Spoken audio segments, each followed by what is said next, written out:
Dans cette vidéo, tu vas apprendre à additionner ou soustraire deux nombres mixtes. Ici, nous avons le premier nombre mixte, 3 et 5 huitièmes. Et ici, nous avons le deuxième nombre mixte, 1 et 7 douzièmes.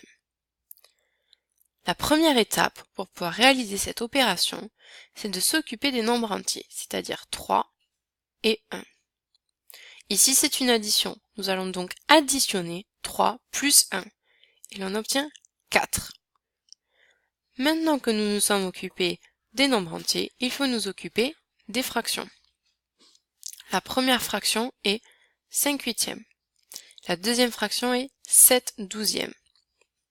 Nous savons que 8 et 12 sont différents.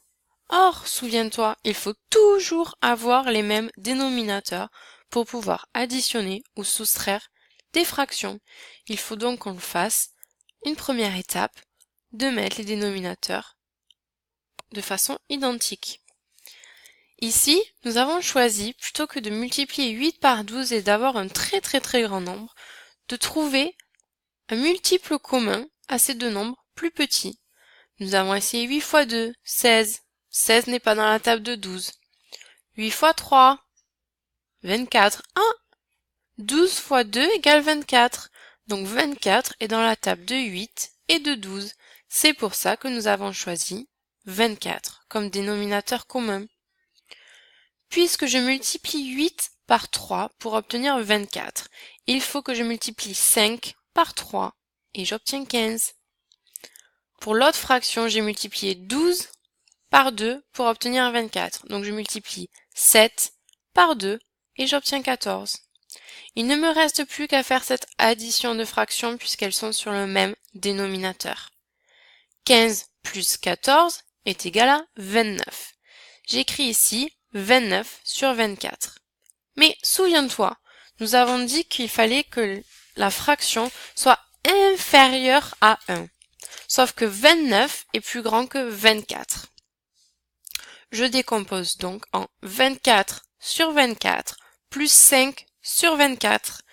Et 24 plus 20 sur 24, ça fait 1. Donc 4 plus 1 égale 5. Et il me reste 5 sur 24. La réponse est donc la longueur totale de 5 plus 5 quarts mètres. Je répète, la première étape pour faire une addition ou une soustraction de nombres mixtes, c'est de s'occuper des nombres entiers. Ici, 3 plus 1 égale 4. La deuxième étape est de mettre les fractions sur le même dénominateur. Ici, 24. Une fois que les fractions sont sur le même dénominateur, nous pouvons effectuer notre opération. Ici, une addition, que j'écris ici. Si la fraction est supérieure à 1, je fais le processus que nous avons appris ensemble de la transformer en un nombre mixte. Et j'ajoute au nombre entier, ce qui me donne 5 plus 5 sur 24.